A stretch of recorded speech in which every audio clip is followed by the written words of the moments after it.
기도는 위대한 하나님의 선물입니다. 그래서 오늘 23절을 보게 되면 모세는 하나님께 간구했습니다. 그럼 어떻게 간구했냐면 24절에 보니까 정말 하나님이 아니고는 행하실 수 없는 일들을 하나님이 행하셨다. 하나님의 위대하심을, 하나님의 크심을 찬양하면서 25절에 요청합니다. 25절에 보게 되니까 구하옵나니 나를 건너가게 하사 요단 저쪽에 있는 아름다운 땅 아름산과 아름 집사님이 산을 사셨나요? 하여튼 아름산과 레바논을 보게 하옵소서. 아름다운 산이에요. 네, 아름다운 산과 레바논을 보게 하옵소서. 가나안 땅을 이야기합니다. 가나안 땅에 들어가고 싶다고 이야기하는 건데, 근데 정말 26절을 보면 어떻게 이럴 수 있는가 보게 됩니다. 26절을 또 읽어볼게요. 여호와께서 너희 때문에 내게 진노하사 내 말을 듣지 아니하시고 내게 이르시기를 그만해도 족하니 이 일로 다시 내게 말하지 말라 하십니다. 여러분 이 구절을 유심히 보셔야 돼요. 25절을, 26절을.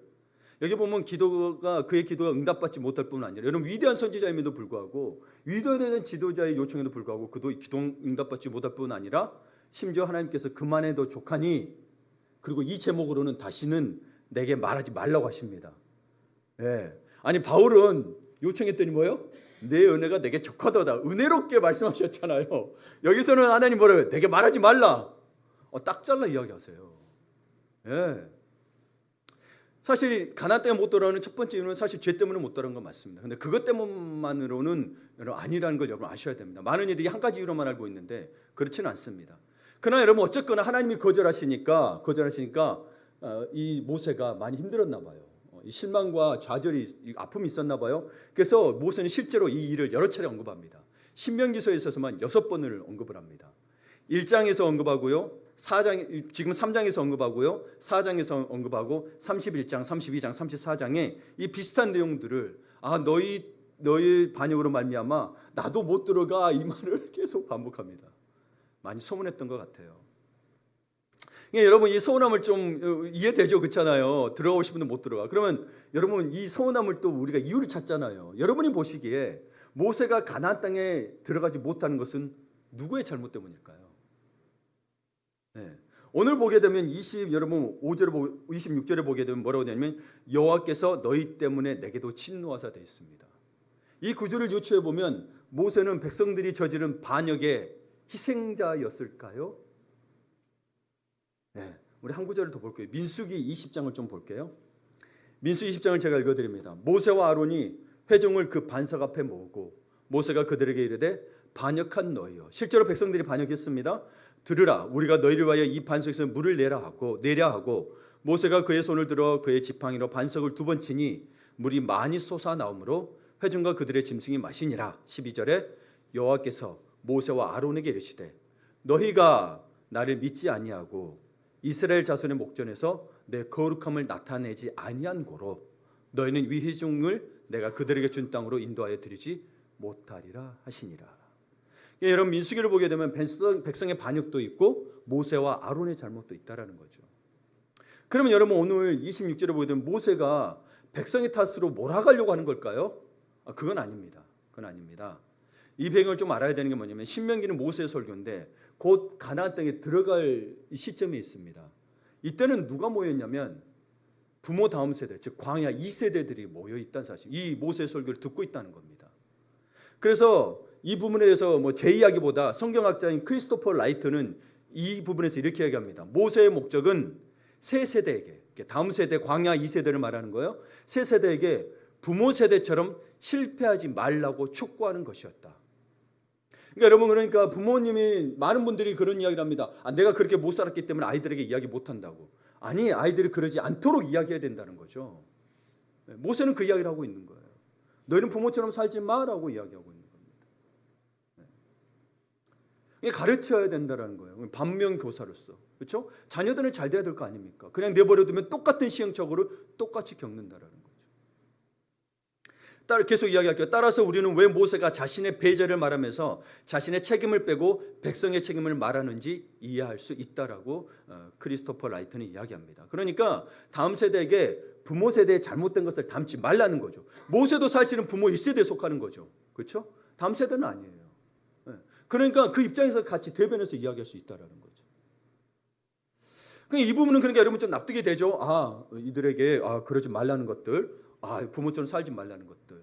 충분히 이들의 잘못 때문이라는 것들은 부모 세대의 잘못이라는 걸 인정이 됩니다. 그러나 여기에서 또 여러분 저는 납득이 안 되는 한 가지가 있습니다. 여러분도 분명히 읽으면서 궁금하셨을 텐데요. 광야 1세대의 반역은 사실 그들의 욕망에 근거한 것이었고 어느 목적이 없었어요. 그래서 약속 땅에 못 들어갈 이유가 충분했습니다. 구하여도 받지 못하면 정욕 때문에 구하였다고 야고보서에 있거든요. 근데 그들의 욕심은 다른 목적, 하나님 나라가 아니었기 때문에. 그래서 자기들이 좀 편하게 살고 먹고 그랬더니 가나안 민족 그래서 무서워가지고 못 들어갔던 거거든요. 근데 모세의 잘못은 그의 욕망에 근거한 게 아니거든요. 히브리서 11장에 보게 되면 믿음으로 모세는 장성하여 바로의 공주의 아들이라 칭함받기를 거절하고 도리어 하나님의 백성과 함께 고난받기를 잠시 죄악의 낙을 누리는 것보다 더 좋아하고 그리스도를 위하여 받는 수모를 애굽의 모든 보화보다 더 큰 재물로 여겼으니 이는 상주심을 바라봄이라. 모세가 여러분 결국 이스라엘 민족을 이끌어내고 자기가 새 생활했던 것은 자기 때문이 아니고 이 백성을 위해서였다라는 게 말할 수 있습니다. 그러면 자기 욕심에 근거한 욕망에 근거한 기도로 보이지 않는데 왜 응답하지 않으신 걸까요? 응답하지 않은 이유는 정욕에 따라 구해서라고 이야기 말씀하셨거든요. 야고보서에서는. 근데 모세는 정욕에 따라 구한 것도 아니었던 거예요. 모세의 희생과 그의 믿음을 보면 그의 기도를 들어주셔도 우리는 여러분 그렇잖아요. 오히려 나도 더 희생하고 기도해서 믿음을 가져서 나도 이렇게 모세처럼 응답받아야지라고 할 수 있는 부분인 건데 그러지 않으셨다라는 사실입니다. 도리어 기도의 좌절을 느끼게 합니다. 이런 생각을 하게 되면 저는 심지어 이 구절을 보면서 과거의 청년 때 어떤 생각이 들면 굳이 기도할 필요가 있나? 하나님이 알아서 하시는데 하나님 자기 뜻대로 하시는데 굳이 할 필요 없는 생각이 들거든요. 근데 이게 여러분에게도 여러분 사실 일상에서 자주 일어나는 감정들이죠. 말은 못하지만 여러분 일상에서 계속 일어나고 있는 감정들입니다. 진짜 여러분이 기회가 된다면 기도에 대한 책에 있어서 저는 특별히 기도에 대한 책뿐만 아니라 필립 얀시 같은 경우는 우리 기독교인들이 가지고 있는 의심들 여러 가지 고민들에 대해서 굉장히 잘 쓰신 분입니다. 그래서 필립 얀시의 기도하면 무엇이 이루어지나요 책이 이렇게 좀 두껍거든요. 기회가 되시면 두꺼워 쓰는 권하기는 여러분 그러는데 한번 읽어보세요. 여러분이 굉장히 통찰력을 줍니다. 그리고 또 여러분 일상기도라는 책이 있거든요. 일상기도 책은 좀 가독성이 있어요. 읽기가 편하긴 한데 일상기도라는 책에 나오는 일화입니다. See Jesus Done That의 대표인 폴 밀러 가족의 이야기인데요. 이 부부는 부부가 있고요. 자녀가 6입니다. 근데 이 가정이 펜실베니아주 앤드리스 산맥에 있는 캠핑을 갔습니다. 근데 마침 거기에 아내와 막내는 집에 있고 싶어서 놔두고 아버지와 5 자녀가 캠핑을 갔어요. 다들 분주하게 정리하고 있는데 14살 된 딸 애슐리가 속상한 모습으로 벤 앞에 서 있는 거예요. 여러분 벤은 SUV보다 좀 큰 차들 다 벤이라고 합니다. 벤에 서 있는데 무슨 일이라고 물으니까 딸이 콘택트 렌즈를 잃어버렸어요. 없어졌어요. 라고 하는 거예요. 그러니까 바닥이 캠핑하우스니까 숲이잖아요. 그러니까 낙엽과 장가지로 덮여 있어가지고 콘택트가 작으니까 그러면 렌즈가 사라질 틈새가 너무너무 많았던 거예요. 찾기가 어려웠던 거죠. 그래서 밀러 씨는 말했습니다. 애슐리 움직이지 마. 기도하자. 하지만 기도를 시작하기도 전에 애슐리가 울음을 터뜨리고는 울먹이며 말합니다. 기도가 무슨 소용이에요. 그동안 킴이 말하게 해달라고 얼마나 기도했는데 아직도 말을 못하잖아요. 킴은 자폐증과 발달지체로 고생하고 있는 그녀의 동생입니다. 동생이라고 표현은 안 되는데 동생 같아요. 제가 읽어보니까 느낌이. 그래서 미세 운동 기능도 약하고 동작이 뜻대로 되지 않아 말도 하지 못하는 상황이었어요. 그래서 언어 치료를 받고 있었는데 언어 치료를 5년째 받고 있던 어느 날 이 킴이 너무 힘들어요. 좌절감 때문에 가지가 안 되니까 심한 좌절감에 병원을 뛰쳐나옵니다. 그러자 이 부부는 이제 이 아이의 치료를 그만하자고 했고 결국 언어 치료를 중단한 상태였습니다. 그러니까 예슐리는 그 동생을 위해서 기도했던 거예요. 그래서 그녀에게는 기도는 형식적인 행위가 아니었기 때문에 그냥 그렇지 않으니까 기도하자 그냥 기도 이런 형식적인 기도가 아니었어요. 정말 하나님의 말씀 그대로 믿고 킴이 말하게 해달라고 기도했었더라고 이 아버지는 기록하고 있습니다. 하지만 그렇게 기도했는데 아무 일도 없었습니다. 킴이 자기 동생이 여태 말을 못한다는 사실은 기도가 소용없어 보였습니다. 여러분 이야기를 여기 좀 듣고 좀 우리로 돌아봅시다. 기도하는 우리도 기도하는 우리도 진심으로 드린 기도가 응답되지 않으면 우리 안에 조용히 냉소주의가 생깁니다. 냉소주의가 뭐냐면 아까 표현했는데 이런 부분이야. 하나님이 알아서 하시겠지. 내가 기도 안 해도 돼. 뭐 내가 기도봐야 무슨 소용이 있어. 이런 마음 들죠? 이걸 냉소주의라고 그래요. 그리고 실제로 또 그리고 믿음을 갖고 하는 분들이 영적인 필요가 몰려옵니다. 언제까지 기도를 해야 되나. 그렇다고 해서 애슐리처럼 당당하게 대놓고 말하는 사람은 드뭅니다. 왜냐하면 우리는 믿음이 부족하거나 또는 못된 크리스찬처럼 보이기 싫어서 자신에게마저 의심이 없는 듯 숨깁니다. 그렇죠? 네. 이런 모습 사실 드러낼 필요 없잖아요. 내가 뭐 의심하는 거 내가 그러지 못한 거 드러낼 필요 있나요? 사실 없죠. 그러면 뭐가 시작해? 우리의 마음이 닫히기 시작하고 대화가 나눔도 잘 못하게 됩니다. 나눔도 잘 못하게 되고 기도의 문도 닫히기 시작합니다. 근데 그걸 드러내지는 않습니다. 왜요? 기도해봐야 별로 달라질 것이 없다고 생각하기 때문인 거죠. 사실 우리는 하나님의 형상대로 짐을 받았기 때문에 기도하고 싶은 본능은 창조 때부터 주어졌습니다. 그래서 하나님을 안 믿는 사람도 뭐예요? 어디서든 기도한다고. 나무 보고 기도하고 뭐 태양 보고 기도하고 달 보고 기도합니다. 그런데 가장 중요한 건 뭐냐면 타락으로 인해 기도할 줄 모르는 무능함이 생겨났습니다. 기도를 어떻게 될 줄 모르고 기도를 포기하는 일들이 생겨났습니다. 그리고 죄성이 악이 우리 안에 있는 하나님 형상을 훼손시켜서 하나님께 말하고 싶어도 그렇게 하지 못하게 합니다. 또 어느 날 감동을 받아가지고 갑자기 영적인 열심이 생겨가지고 기도 리스트도 만들고 그 기도 제목에 따라 기도하기도 합니다.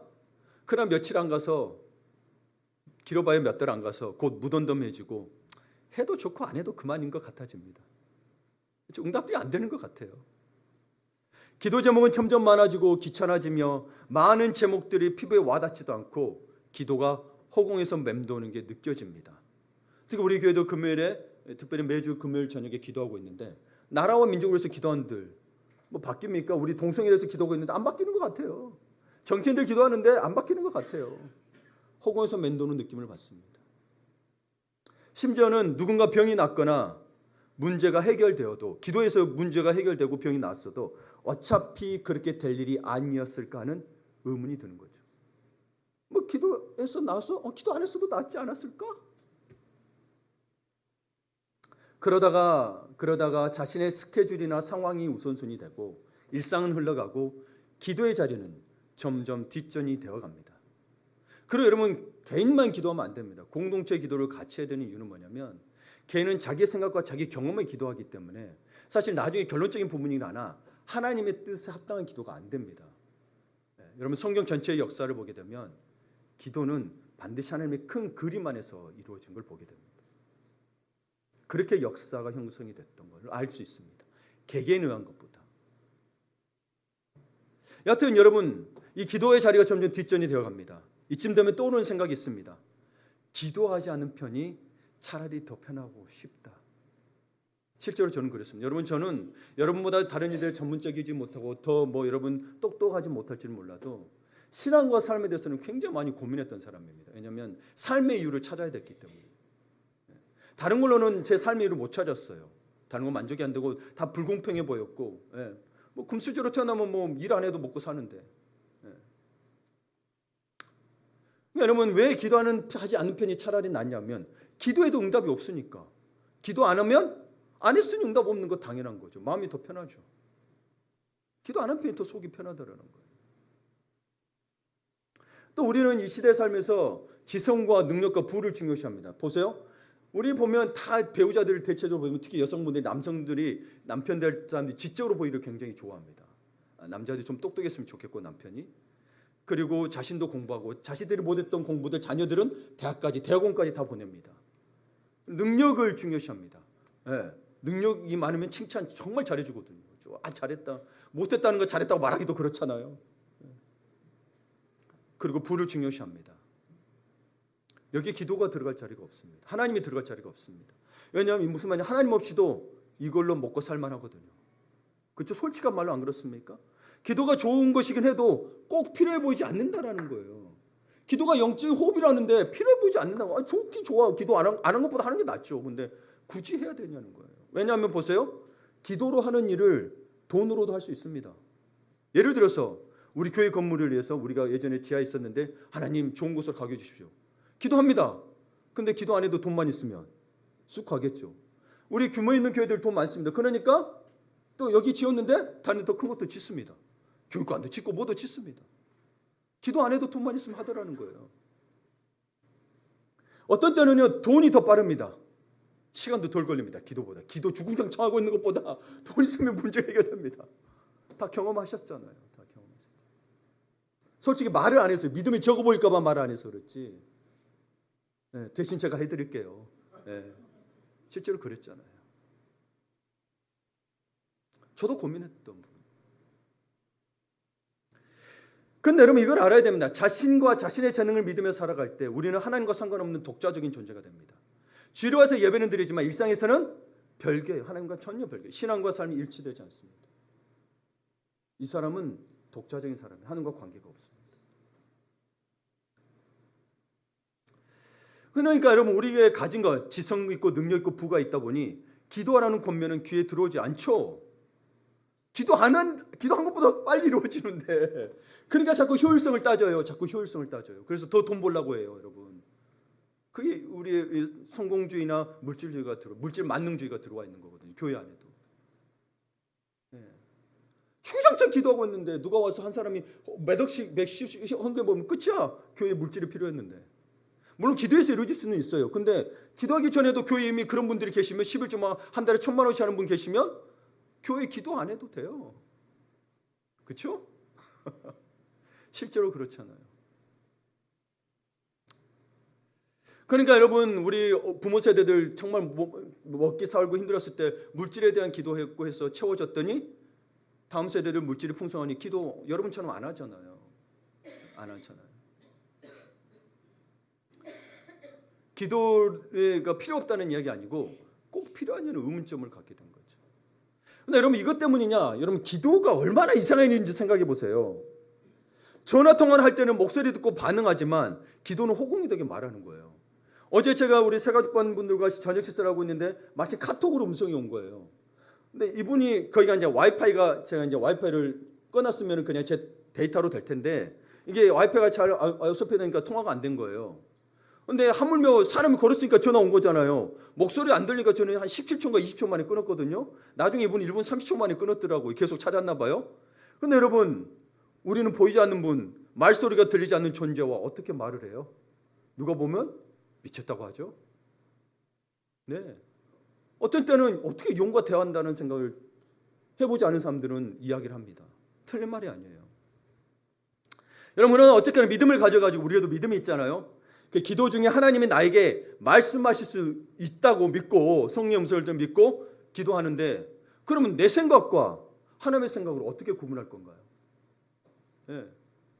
어떤 때는 애언의 은사가 있고 기도 은사를 받는 데를 기도를 해줘요. 그래서 성령의 감동이라고 막 뭐 하라 기도해줘. 근데 내가 들을 때는 저분이 자기 개인적인 생각을 이야기하는 것 같아. 그럼 이게 저분의 생각인지 저분은 하나님의 음성이라고 이야기하는 건데 그걸 어떻게 구분하냐는 거예요. 기도는요 헷갈리는 일이에요. 여러분 솔직히 그냥 다 그래도 묵묵해서 그렇지 여러분이 훌륭하신 거지 저는 그런 고민들 했다니까요.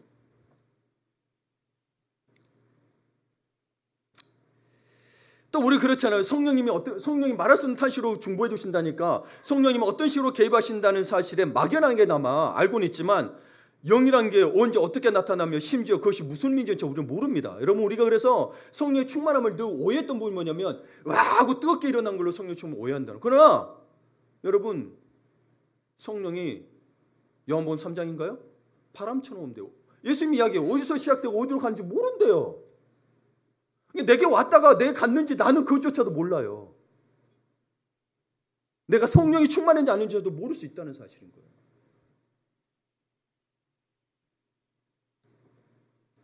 하여튼 어떤 믿음 좋은 분들은 여튼 간에 성령 충만한 거 잘 아는데 근데 우리는 아니잖아요. 솔직하니. 어떤 때는 알 수 있고 어떤 때는 모르잖아요. 어떤 때는 애매하고. 심지어 나에게 무엇이 필요한지 이미 하나님이 아신다면 기도는 무엇 때문에 하는 걸까요? 기도란 꼭 귀찮게 조른 일을 같아가지고 답답해지기도 합니다. 우리 남자들 같은 경우 특히 아니 애들만 몇 번 졸라도 귀찮아 죽겠는데 그렇지 않아요? 우리도 한 번 이야기하면 남한테 가서 잘 부탁 못 하잖아요. 다 성격들. 근데 하나님 앞에 1년 내내 기도하고 2년 기도해도 안 돼. 아 이거 내 하나님 괴롭게 하는 게 아닌가 하는 생각이 든단 말이에요. 아 내가 쓸데없는 거 하나님 앞에 기도하는 거 아닐까? 하나님 앞에 귀찮게 하는 건 아닐까 하는 생각도 든다라는 거예요. 믿음이 경건하신 분들은 또 그런 생각도 든다라는 거예요. 근데 여러분 안 그러셨어요? 그랬죠? 예. 근데 여러분 그런 건 아니고 아주 그런 사람들이 많습니다. 예. 기도에 관해서 대부분의 그리스도인들은 좌절을 다 느꼈습니다. 여러분만 그런 게 아니에요. 예. 목사도 그 정도로 느끼는데 여러분들은 하물며 더 어떻겠어요? 그렇죠? 다시 우리 폴 밀러 씨의 이야기로 좀 돌아와 봅시다. 폴 밀러 씨는 예슐리가 그 딸이 울음을 터뜨리던 그때 자신도 도움이 필요했다고 합니다. 무슨 의미냐면 그때 딸의 기도가 기도해도 소용이 없잖아요. 이 기도 말을 통해서 그는 딸의 의심과 자신의 의심 사이에 갇혀 있다고 표현을 했어요. 와, 이 표현이 정확한 것 같아요. 딸의 의심과 자신의 의심 사이에 갇혀버려서 어떻게 해야 될지 모르는 거예요. 난감한 거예요. 기도를 해야 될지 말아야 될지 모르는 거예요. 그리고 이 폴 밀러 씨는 킴이 말하게 해달라고 애슐리가 기도했었다는 사실도 몰랐었어요. 그러니까 딸 애슐리의 눈물이 그토록 난감했던 것은 그 아이의 말이 옳았기 때문이었던 거예요. 반박을 할 수가 없었어요. 하나님은 애슐리의 기도에 응답하지 않으셨다라고 기록하고 있어요. 왜냐하면 킴은 여전히 말을 못하고 있거든요. 그러니까 이 밀러 씨는 딸의 믿음과 자신의 믿음이 어떻게 될까 봐 두려웠고 어찌할지 몰라 막막했습니다. 그러나 그는 그때 생각했습니다. 그래도 기도해야 한다. 하나님이 뭔가 해주시라는 확신이 별로 없었지만 밀러 씨는 속으로 기도했습니다. 하나님 아버지, 약속을 지키실 정말 좋은 기회입니다. 애슐리를 위해서라도 이 기도를 들어주셔야 합니다. 그리고 나서 애슐리와 함께 소리내서 기도했습니다. 하나님 아버지, 콘택트 렌즈를 찾도록 도와주세요. 기도를 마치고 몸을 구부려 흙과 장가지 사이를 살펴보았습니다. 거기에 나뭇잎 위에 잃어버린 콘택트 렌즈가 놓여 있었습니다. 기도해서 정말 달라진 것입니다. 여러분, 이 폴 밀러 이야기는 여러분에게 어떻게 다가옵니까? 저도 기도하기 힘들었을 때 미국에 있었을 때 유희성 목사님 설교 들으면서 그분이 그렇게 이야기를 하셨어요. 여러분에게도 여러 차례 이야기했어요. 기도하기 힘드시고 기도하기 싫으십니까? 그럼 기도가 될 때까지 기도하십시오. 말도 안 되는 말인데 내 마음을 때렸습니다. 그래서 기도했습니다.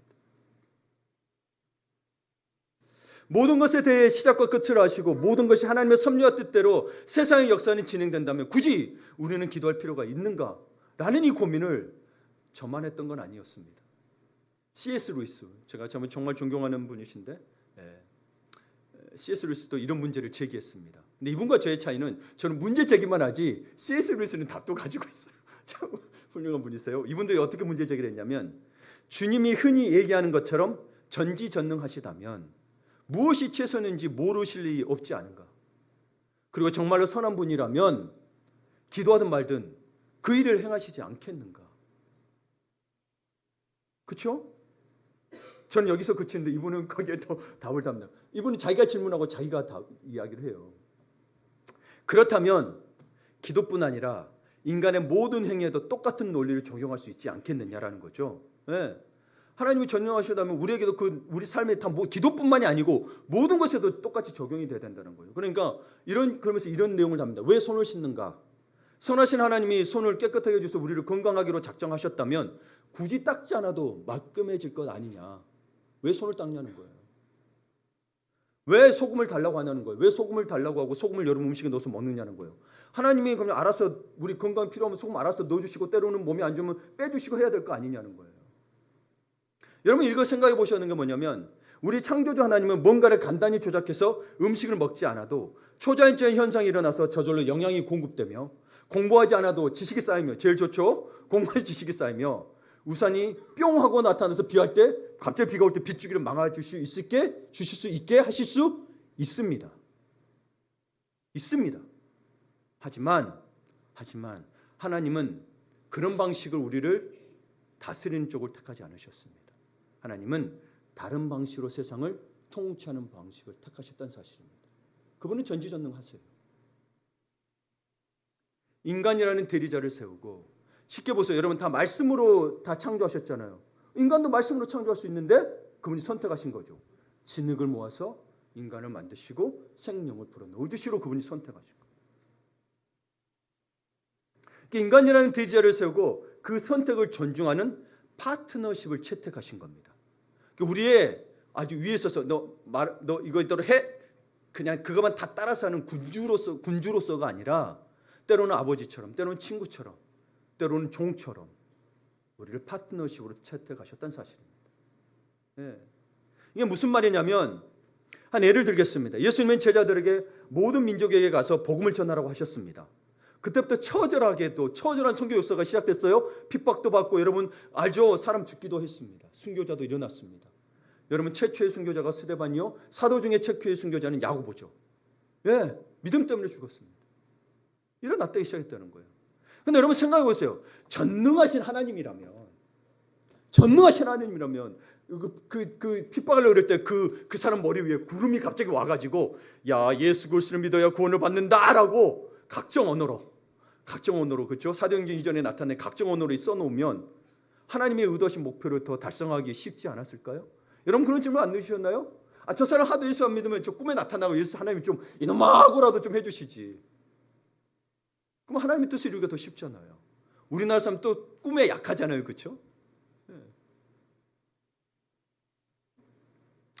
예수님은 근데 이상하게도 와서 이 땅에 오셔서 병자를 고쳐주고, 죄인을 찾아다주고, 굶주린 이들을 먹이고, 나그네에게 잠자리를 마련해주라. 그리고 때로 그냥 십자가, 우리 보고도 십자가를 지래요. 힘들고 고된 일들 하라고 명령하셨어요. 여러분 본인이 갈릴리에서부터 시작했던 사역이거든요. 갈릴리에서 사역을 하시고 예루살렘에 가셨는데, 갈릴리에서 벌이셨던 사역을 본인이 세계 방방곡곡으로 하시면 되잖아요. 능력이 많으시니까.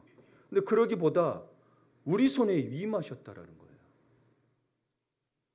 그러니까 파트너로 삼은 인간들이, 이미 하나님은 이 역사를 시작할 때 인간을 파트너로 삼으셨다라는 거예요. 그렇기 때문에 여러분 인간이 범죄해도 지옥으로 바로 안 보내고 살 기회를 주신 거예요. 옷을 입히시고. 심지어 봐보세요. 여러분 우리 하나님 말씀 듣고 싶잖아요. 저는 성경 읽으면서 가장 놀라웠던 게 뭐냐면, 가인에게도 하나님 말씀하시고 우리 편으로 직통으로 이야기하신 거예요. 당시에 죄 지은 살인자잖아, 아벨을 죽인. 근데 이야기하시다라는 거예요. 나는 그 살인도 안 했는데 듣고 싶은데 말도 안 해주시면서. 그렇잖아요. 그러니까 여러분 하나님이 그렇게 하지 않으신 이유는, 우리를 그렇게 바로 죄 지었을 때 하라진 이유는 파트너로 삼았기 때문에, 그리고 인간들이 가장 잘 기여할 수 있는 길을 앞으로 열어놓아 주신 거예요. 우리가 할 수 있도록. 만약 여러분 근데 보세요. 예수님이 다 한꺼번에 그때 방방곡곡 다 하셨다. 그럼 우리는 이 땅에 없어요. 그때로 끝난 거예요, 여러분. 그때로 세계는 끝난 거예요. 생각해 보세요. 그분이 다 이루셔 버렸잖아요. 네. 그럼 끝난다니까요. 우리는 지금 이 자리에 없다니까요. 그래서 여러분 그거를 하나님 파트너십을 삼아주신 걸 이해를 하셔야 됩니다. 하나님의 능력도 많으시면서 왜 그렇게 안 하셨대? 그냥 다 해버리시지. 이게 인간의 삶에서는 안 된다라는 거예요. 안 된다라는 거예요. 그래서 C.S. 루이스는 또 이렇게 이야기합니다. 하나님이 인간으로 하여금 현실 속에서 벌어지는 갖가지 사건에 개입하신 이유는 우리가 다 알 수 없습니다. 하지만 다른 방법이 아니라 기도를 통해서 그런 이들을 감당하셨던 것만큼은 전혀 이상할 것이 없다라고 이야기하고 있습니다. 동의합니다. 하나님은 권능을 행하시는 도구로 기도를 지목하신 겁니다. 그분이 만약에 기도가 아닌 다른 거를 주셨다면 우리는 그걸 행해야겠죠.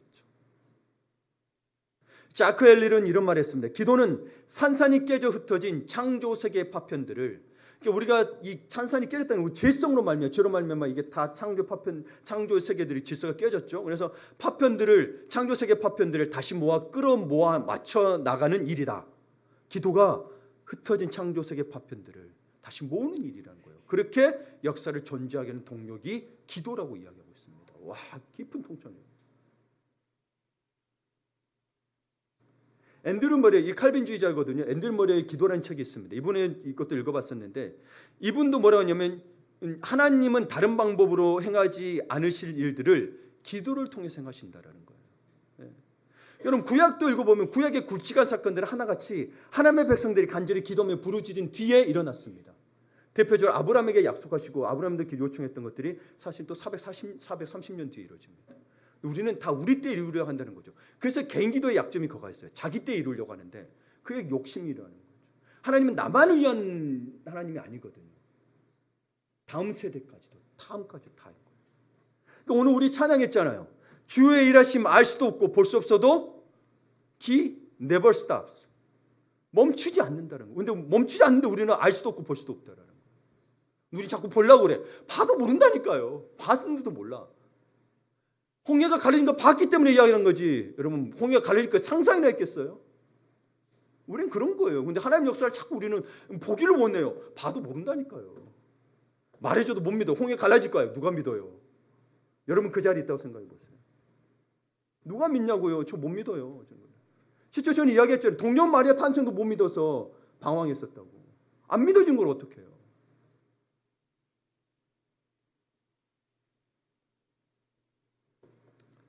그러나 여러분 하나님은 머리부터 발끝까지 모르신 게 없는데도 한결같이 기도를 들어주십니다. 여러분 이게 은혜라니까. 왜 안 들어주셔가 아니라 창조주가 자기 마음대로 우리를 할 수 있음에도 불구하고 여러분 물건 마음대로 하잖아요. 여러분 지갑에 돈 있는 거 여러분 마음대로 써요 안 써요? 근데 뭐예요? 하나님이 들어주시겠대. 우리가 어찌 보면 장난감이고 우리가 생물이니까 그래도 뭐 개이고 그 돼지일 수 있어요? 근데 들어주시는 거예요. 우리 감히 돼지를 여러분 돼지한테 너 밥 먹으려고 그리고 너 말 안 들으면 안 줄게 이러면서 이야기하면서 합니까? 아니잖아요. 우리가 알아서 키우잖아요. 사료 사다가 주고 없으면 뭐 음식 주고. 근데 하나님 우리를 들어주신다는 거예요. 너 뭐 먹고 싶니? 그러면 먹고 싶은 걸 들어주신다는 거예요. 이게 놀라운 은혜라니까요. 내가 응답되지 않은 게 문제가 아니고요. 그분이 들어주신다는 거예요. 여러분 자녀들 이야기 듣잖아요. 이게 놀라운 은혜라니까 여러분. 기도는 그런 거예요. 기도할 수 있는 게 큼인 거예요. 좌절하지 마세요. 하나님 반드시 이루십니다. 다만 내 때 안 될 수 있을 뿐입니다.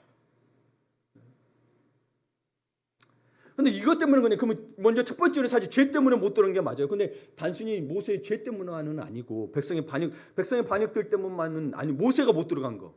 백성들은 자기들의 죄가 컸어요. 욕심 때문에 해서 못 들어갔는데 모세는 뭐가 있냐면 하나님이 모세에게 그만 기도해도 족하다고 그만 이야기하라고 말씀하신 또 다른 이유가 있습니다. 그거는 다음 세대를 향한 책임 이양 때문이었습니다. 28절을 봅니다. 함께 읽어볼까요? 너는 여호수아가 명령하고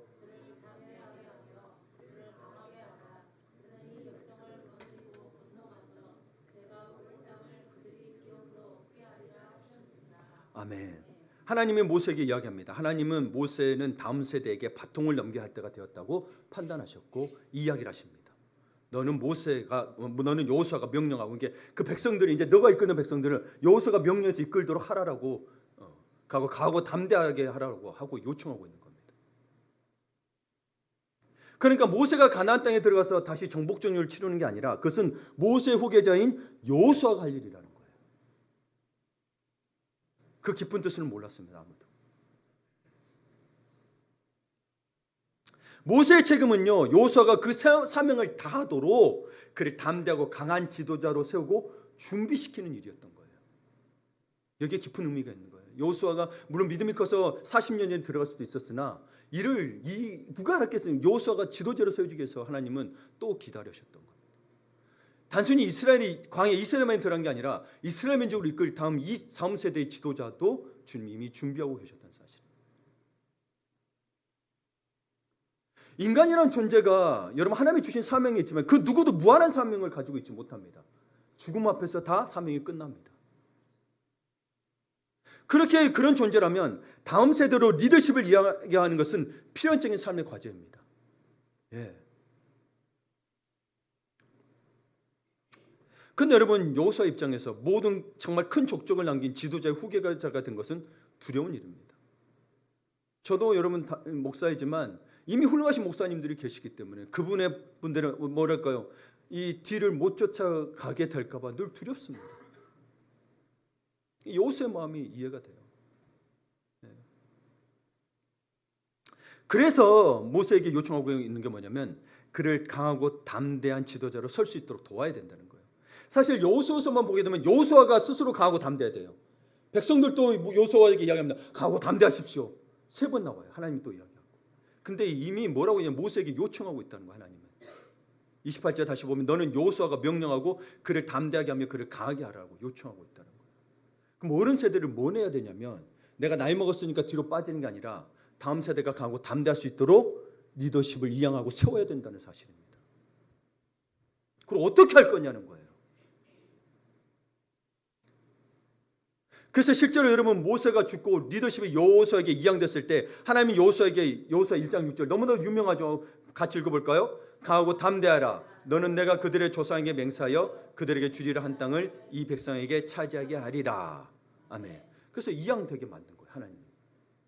근데 여러분 여호수아가 너무 두려워요. 그래서 뭐라고 이야기하냐면 강하고 담대하는 이유는 뭐냐면 모세와 함께했던 내가 너와도 함께하리라고 이야기하고 있는 거예요. 그래야 강하고 담대하다라고 이야기하고 이 강하고 담대하다는 이 문제는 단순히 성품이나 천성의 문제가 아니에요. 내가 훈련받는 거 되는 문제가 아니라 여러분 강하고 담대한 자로 세울 수 있는 유일한 분은 하나님이신 거예요. 하나님이신 거예요. 이거는 영적 여러분에게 이거는 성품의 문제가 아니고 영적인 과제임을 알 수 있습니다. 내가 강하고 담대할 수 있는 이유는 하나님과 함께함이 믿어지고 동행하심이 돼야 된다는 거예요. 요셉도 하나님과 동행했죠. 임마누엘 하나님 예수님 오셨죠. 예수님도 제자들에게 뭐라고 이야기해요? 내가 세상 끝날까지 항상 너와 함께하리. 이게 너무 중요하다는 사실, 영적인 거예요, 여러분. 강하고 담대하는 것은 내가 훈련받고 내가 UFC 뭐 다 배우고 MMA 다 배웠을 때 될 문제가 아니고 진짜 뭐예요? 하나님과 동행해야. 그래 내가 연약할지라도 강하고 담대할 수 있다. 사람으로 되는 문제가 아니란 걸 알게 됩니다. 말로만 강하고 담대라는 게 아니라 이 다음 세대를 위해서 기도하고 이들을 위해서 강하고 담대할 수 있도록 말씀으로 양육하고 기독교의 정신을 성경적 세계, 기독교 정신보다도 성경적 세계관을 심어주고 여호와 동의하는 삶을 살며 하나님과 동의하면서 요셉과 같은 삶을 살죠. 때로는 어려움이 닥치고 힘들지라도 뭐요? 그 속에서 원망하지 않잖아요. 여러분 놀라운 사실이 요셉이 보디발의 집에서 모함을 받아서 감옥에 갔잖아요. 그때 어떤 일이 일어난 줄 아세요? 왕조가 바뀝니다. 애굽에. 그래서 보디발의 이름이 사라진 거예요. 보디발은 그 전에 왕의 성교기 때문에 숙청당했거든요. 요셉도 죽을 수 있었어요. 요셉도 죽을 수 있었어요, 여러분. 이게 세계사를 보니까 그렇다는 거예요. 왕조가 바뀌었던 시기였어요. 성경에는 안 나와 있는데. 감옥에 간 게 모함 받는 게 그냥 왜 이렇게 모함 받아가 아니라 하나님이 우리는 몰랐어. 요셉도 모르고 다 몰랐어. 요셉의 생명을 지키기 위해서. 여러분 그 뒤편에 하나님은 행하고 계셨다는 사실.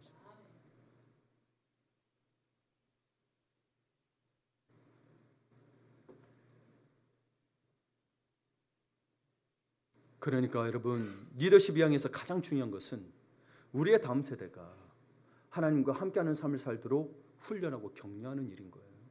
네. 그래서 세상의 것을 배워서 그냥 성공하기 위한 게 아니라 하나님 나라를 위해서 그것을 도구로 쓰는 거지. 그게 목표가 아닌 거예요.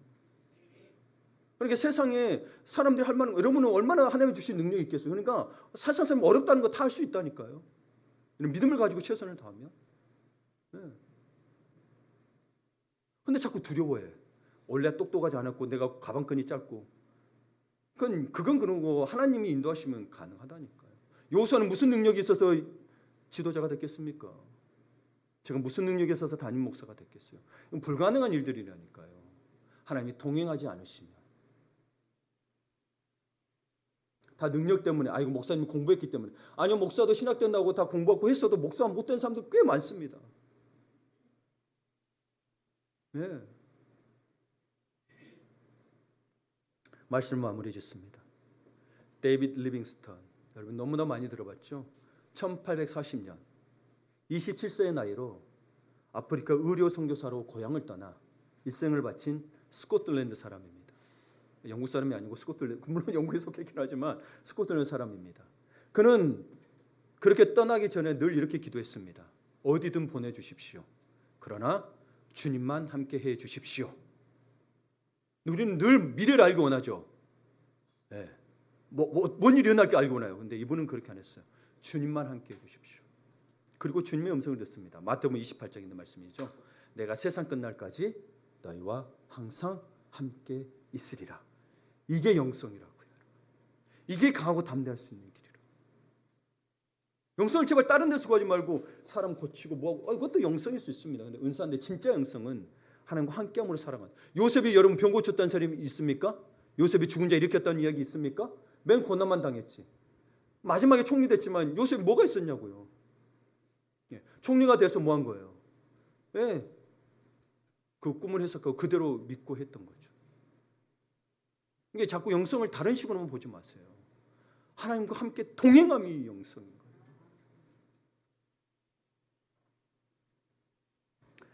이 리빙스턴은 아프리카 선교사가 되어 온갖 시련을 겪고 고생 끝에 고국 스코틀랜드에 돌아와 글래스고 대학에서 명예학위를 받고자 사람들 앞에 서자 장래는 많이 술렁거렸다고 합니다.